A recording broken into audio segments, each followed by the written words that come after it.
You're acting overly needy and clinging. Tyler's voice sliced through the phone like a razor. Clarissa, I can't breathe around you anymore. And I felt like my entire world was tilting to one side. 4 days before our wedding. 4 days before, the day I meticulously planned for 18 months. I'm 30 years old, and my name is Clarissa Monroe. I've developed my profession planning upscale business conferences and corporate retreats while working as an event organizer at Ravens Park Ventures in Phoenix, Arizona. Given how painstakingly I had organized our wedding, I may be too skilled at what I do. Every vendor was verified, and every detail was fixed. Waiting for Saturday morning, the personalized bridal gown hung in my wardrobe with its tag still on it. 6 months ago, Tyler and I were still discussing establishing a kid and purchasing a home with a white picket fence when we bought our non-refundable honeymoon tickets to Santorini. I managed to mutter, "What are you saying, Tyler?" while holding the phone so firmly that my knuckles went white. I was standing in our shared apartment, or what had been our shared apartment, surrounded by a stack of place cards that I had spent the night before sorting by table and wedding presents that had not yet been opened. He went on to say, "I'm saying I need to find myself," and I could almost hear him pacing the other end of the line. The words struck me like physical blows. Too clingy, desperate, suffocating. This whole wedding thing, it's moving too fast. You've been planning every minute of our lives together, and I feel suffocated. I can't marry someone who doesn't give me space to breathe. I didn't expect to hear these words from the man who had spent endless evenings discussing our future together, who had told me I was everything, and who had proposed to me on a San Diego beach 8 months prior. I said, "Tyler, we can talk about this," in a voice that was almost audible above a whisper. "If you need space, we can postpone." His voice was icy and aloof, as if he were speaking to a complete stranger, rather than the lady he had vowed to love forever. "No, Clarissa. It's over. I can't do this anymore. I thought I could, but I was wrong." I was holding the phone and looking at the bridal dress hanging on the back of my bedroom door when the line died. There was an overwhelming quiet in the apartment. Suddenly, everything around me seemed to be proof of my stupidity. The honeymoon, itinerary printed and highlighted, the wedding favors piled on the dining table, and the guest list taped to the refrigerator. Was I truly too needy, too clinging for love? However, when the initial shock subsided, another emotion, not just sadness, but anger, began to simmer beneath the surface, and perhaps, just possibly, the start of a plan. 3 years ago, I met Tyler, a freelance graphic designer at a coffee shop close to my workplace. He had a way of making me feel like the only person in the room when he spoke, and he was humorous and engaging. My friends said that our relationship progressed too quickly, but I was completely smitten. Working in event planning teaches you to value those who are able to make decisions and stick with them. That was the type of person Tyler seemed to be. It was a beautiful first year. Together, we took trips, read the newspaper on lazy Sundays, and discussed everything from our worst fears to our favorite films. I set out to prove to Tyler that not all women would be harmful to him after he confided in me that he had trust. Difficulties from previous relationships. I was kind when he abruptly had to cancel plans, understanding when he needed space, and encouraging when his design business faced difficulties.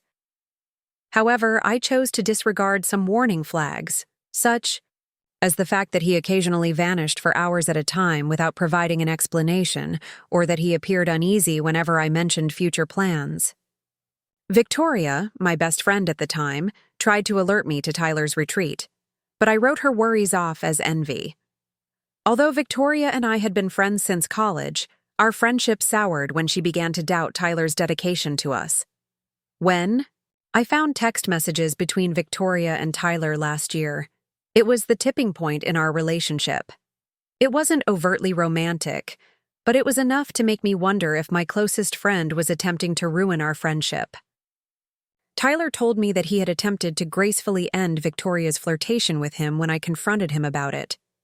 Without giving Victoria an opportunity to clarify, I severed my relationship with her because I fully believed him.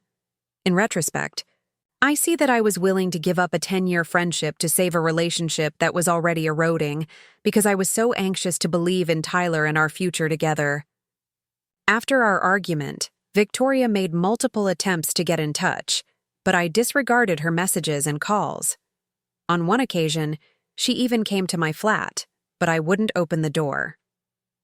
4 months after the Victoria incident, Tyler and I became engaged. He asked me to marry him on what I believed to be a makeup trip to San Diego following a particularly heated argument about my domineering conduct. Although the proposal seemed hurried, I immediately answered yes because I was relieved that he wanted to make a commitment to our future. I spent the following month flaunting the ring to everyone I knew since it was stunning, with a round diamond that gleamed in the vintage setting. I became obsessed with wedding planning full-time.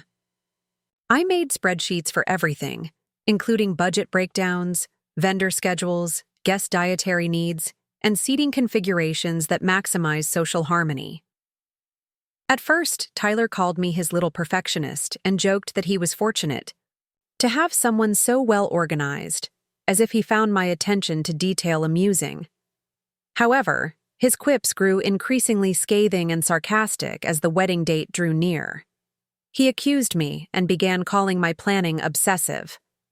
I should have recognized the warning signs that the wedding was more important to me than the marriage, but I didn't realize that the foundation was already collapsing since I was too engrossed in the idea of our ideal life together. When I had to start making phone calls the following morning, the humiliation really hit home. It was necessary to inform the venue, the caterer, the photographer, and the 200 guests who had reserved their Saturday for our celebration that there would not be a wedding after all. Every conversation was a new hurt, particularly when I had to explain that the groom had only changed his mind in response to inquiries about what had transpired. When I called my mom, she started crying. Ever pragmatic, my father began inquiring about deposits and cancellation costs right away. Within hours, my sister drove over from Tucson with tissues and ice cream to assist me in picking up the pieces. However, Victoria, the friend I had ignored out of blind loyalty to Tyler, was the one I truly wanted to speak with. Victoria and I had bonded over late-night study sessions and our shared aspirations for prosperous careers when we first met during our sophomore year at Arizona State University. She had supported me during all of the significant events in my 20s, including job interviews, family conflicts, and painful breakups. She undoubtedly tried to warn me about Tyler's commitment troubles because she knew me better than anyone before Tyler. Victoria had made several attempts at reconciliation following our argument about the text messages. She common friends, left. Voicemails saying that Tyler had started their chats and sent birthday cards. I didn't listen, though, since I was too proud and possessive of my connection. To demonstrate my devotion to Tyler, I deleted her from all of my social media sites and blocked her number, wiping out 10 years of friendship. I now realized how terribly I had miscalculated the situation as I sat in my empty apartment surrounded by wedding gifts and reminders of my canceled future. Perhaps Victoria was merely attempting to protect me, but Tyler had portrayed her as the bad guy. Perhaps she was attempting to determine whether my fiancé was preparing to harm me, rather than attempting to snatch him, as evidenced by those texts. Sitting on my kitchen counter like a tease were the non-refundable Santorini tickets. $4,000 for a week-long vacation that will never happen. Only medical crises or natural catastrophes would be covered by the travel insurance I had bought, not a postponed wedding. I read the romantic villa description and wine-tasting trips Tyler and I had organized together in our better days as I gazed at the confirmation email on my laptop. A wild, impetuous idea that would either be the start of my recovery or the most costly error I had ever made started to take shape as I sat there moping over my financial loss and self-pity. Victoria's number was still there when I picked up my phone and browsed through my contacts, all that had transpired between us. Before I hit the call button, my finger lingered over it for a whole minute. Before Victoria's recognizable voice responded, wary and taken aback, the phone rang once, twice, and 3 times. "Clarissa, is everything okay?" My voice was tremulous, and I could hear the vulnerability in my own words as I said, "Victoria, I need to ask you something, and I need you to be completely honest with me. Those text messages between you and Tyler last year, what really happened?" On the other end of the telephone, there was a lengthy silence during which I could practically hear Victoria choose her words carefully. "Clarissa, I tried to tell you back then, but you wouldn't listen. Tyler was the one reaching out to me. He kept asking me to meet up for coffee, saying he needed advice about your relationship. When I told him it wasn't appropriate for me to be in the middle of your problems, he got angry and accused me of being jealous of what you two had." I felt sick to my stomach. What kind of advice was he asking for? "He said you were becoming too attached, too focused on the future instead of living in the moment. He wanted to know if I thought you would be okay with taking a break from the relationship. I told him that if he was having doubts, he needed to talk to you directly, not go behind your back asking your friends for permission to hurt you." Feeling the full force of my error, I closed my eyes. "Victoria, I'm so sorry. I should have listened to you. I should have trusted our friendship instead of—" Victoria's voice sounded soft but worried as she asked, "Clarissa, why are you calling me now? What happened?" The words stung on my tongue, but speaking them aloud to Victoria somehow made them seem less painful. "Tyler called off the wedding 4 days before we were supposed to get married. He told me I was too clingy and desperate. He said he needed to find himself. Oh, honey, I'm so sorry. Are you okay? Do you want me to come over?" Despite how horribly I had treated her, Victoria's prompt offer of support momentarily stunned me. I lost this friend because I was too consumed by love to recognize Tyler for who he truly was. "Actually, I was calling to ask you something completely crazy. How do you feel about a last-minute trip to Greece?" Victoria chuckled, not cruelly. "What are you talking about?" "I have non-refundable honeymoon tickets to Santorini, $4,000. Worth of romantic dinners and sunset tours that I can't get back. I was thinking maybe instead of wallowing in self-pity, I could turn this disaster into something positive. What do you say to a girl's trip?" There was so much silence that I began to fear Victoria would end the call. At last, she spoke something. "Clarissa, are you sure? A week ago you wouldn't return my calls and now you want to take me on your honeymoon? I know how it sounds, but after considering everything that transpired between us, I've come to the realization that I was mistaken. Tyler used deception to make you appear to be the bad guy, and I fell for it wholeheartedly. I chose him over our friendship, and I've been regretting it ever since. I can't repair the harm I caused, but perhaps I can begin to make amends. When are we going to depart?" "Saturday, the day I was supposed to get married," Victoria inquired, and I could hear the interest in her voice. "The flights are confirmed, the villa is reserved, and to be honest, I think that taking a week off from Phoenix might be just what I need right now. Tyler also frequently criticized me for being overly sentimental and dramatic.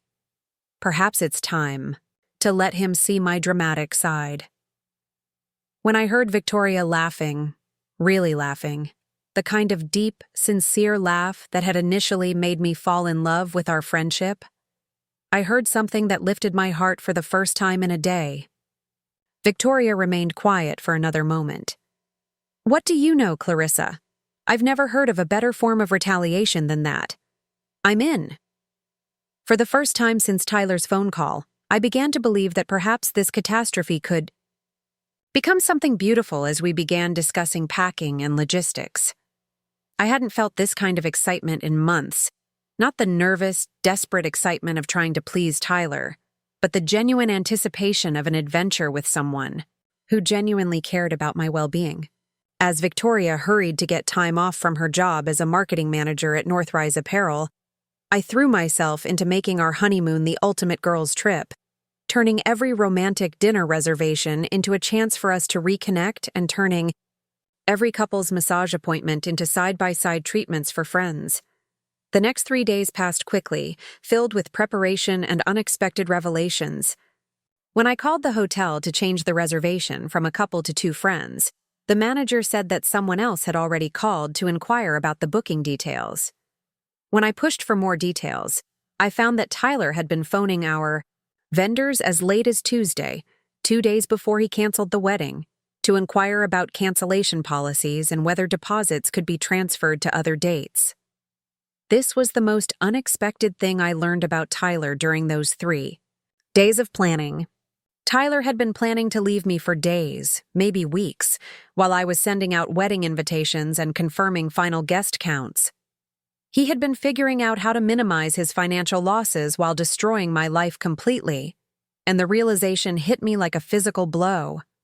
"That calculating bastard," Victoria remarked over coffee on Thursday afternoon, "was planning his exit strategy while you were planning your future together." Her reaction was swift and enraged when I told her about this finding. "Are you aware of how deceptive that is? He accused me of being controlling, and I can't stop thinking about it." "Hook." Victoria reached across the table and squeezed my hand. "Obsessive," I muttered absently, stirring my coffee, although he was the one behind the scenes, arranging everything. He made me feel insane for wanting to plan our life together, while in reality he was plotting his escape. "You weren't insane, Claria. You were acting like a typical individual who was eager to tie the knot. Tyler made you the antagonist because he lacked the guts to be open about his feelings." The configure. When Tyler finally arrived at my apartment that evening while I was packing for Santorini, I heard his key in the lock, and my heart raced, but not with the frantic hope I would have anticipated, but rather with a frigid rage that startled me with its ferocity. When Tyler entered the living room, he looked awful. Unshaven, dressed in the same clothing I'd seen him in 3 days prior, and with dark circles under his eyes that indicated he hadn't been sleeping. "Clarissa, we need to talk," he began. "Well, Tyler, what about it?" "Regarding how at the time I was organizing our wedding, you secretly called vendors for days. Regarding how you gave me the impression that I was suffocating you, but in reality, you were simply too afraid to end our relationship?" Tyler's face actually turned white. "How could you— I have no idea what you're discussing." "I was informed by the hotel management that someone had called to inquire about cancellation procedures. According to the florist, my husband had asked if we might move our deposit to another event. Are you prepared to acknowledge that your sudden yearning to discover who you are was really a well-thought-out scheme to dump me while preserving your personal interests, or should I continue?" Tyler was truly embarrassed for the first time in our 3-year relationship. "I apologize, Claria. This is not how I intended it to go. I simply became afraid." "Save it," I said, astonished at how composed my voice sounded. "I'm going to Santorini tomorrow, and I'm going to have time. You will discover yourself, lose yourself, or accomplish whatever it is you believe you must do without my help." Sight of the packed suitcases beside the entrance caused Tyler's eyes to widen. "You're still going on our honeymoon?" "My honeymoon," I said. "And yes, I am."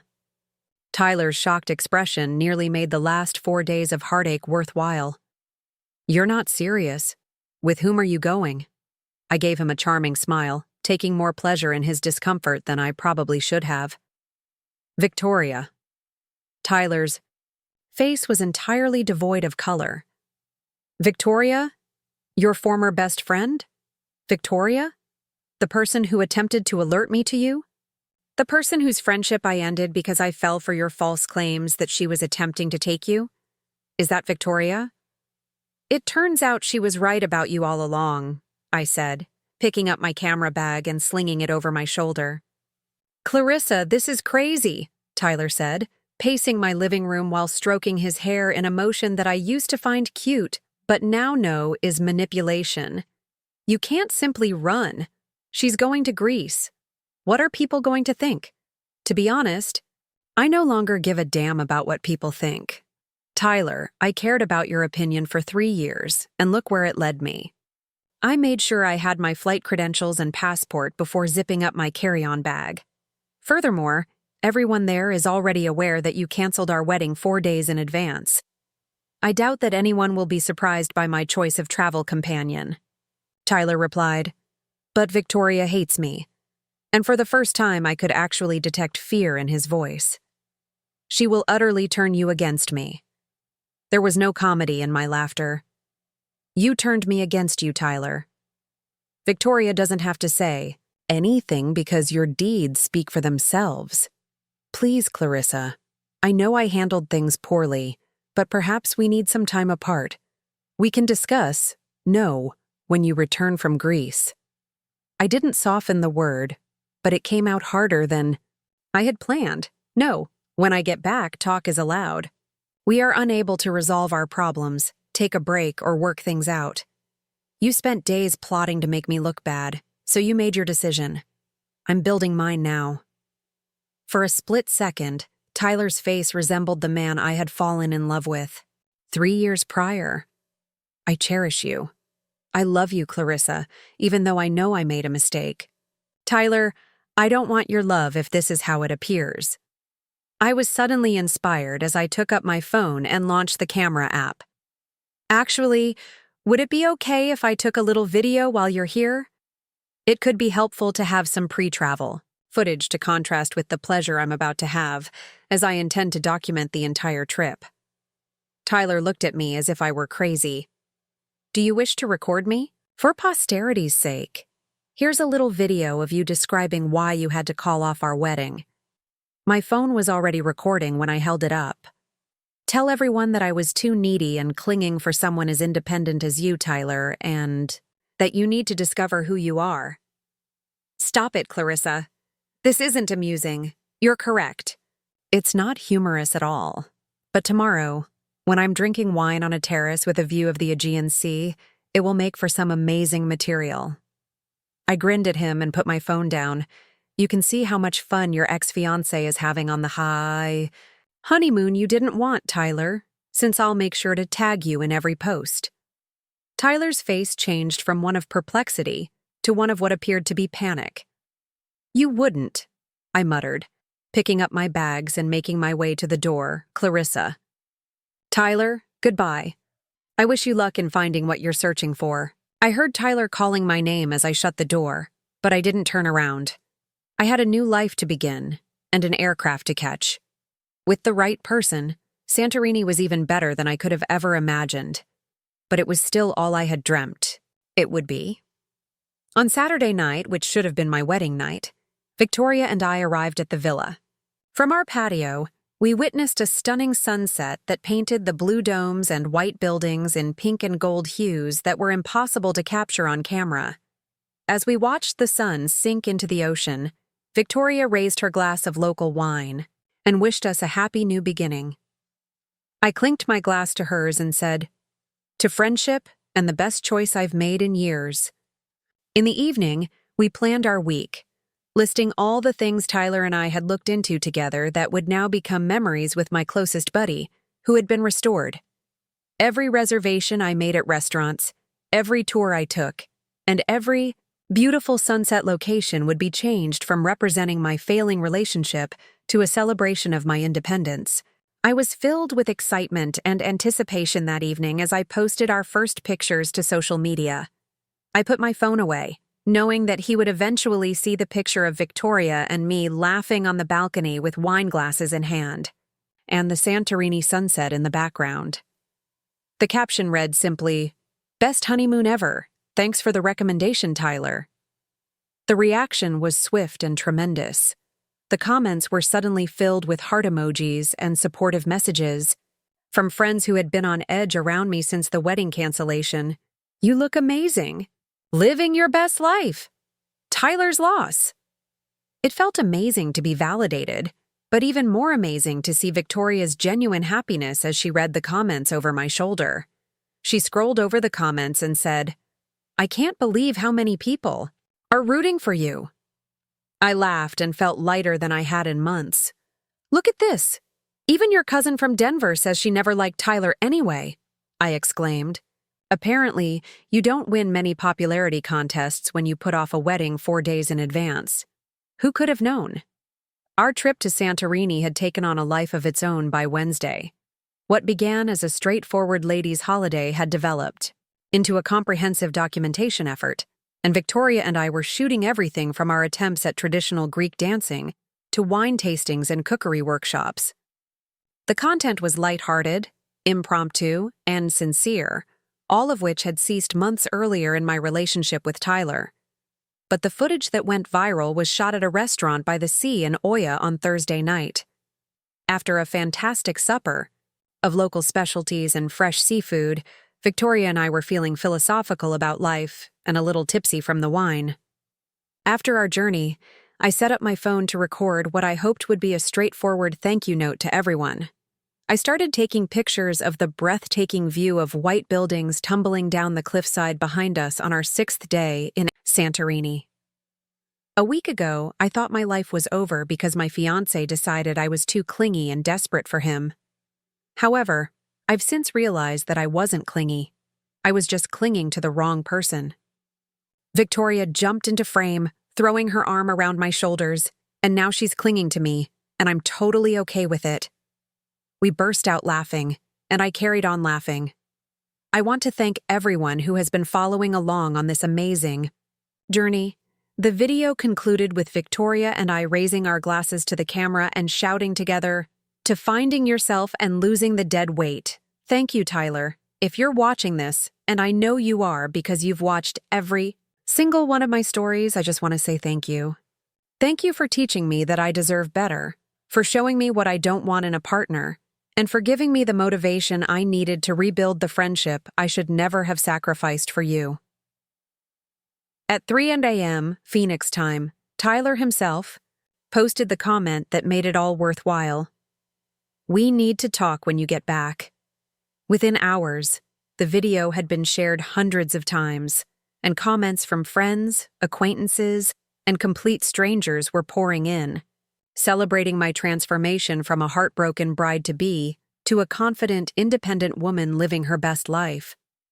I took a screenshot of the message and shared it with Victoria over breakfast the following morning. She instantly responded saying, "It seems like someone is recognizing what he lost." I grinned, my joy surpassing any planned retaliation. As I thought back on this journey of taking back my life and friendships, I realized that sometimes the best retaliation isn't hurting the person who hurt you. Rather, it's about becoming so happy without them that their absence becomes a gift rather than a loss. "Too little, too late," I said, and I meant every word.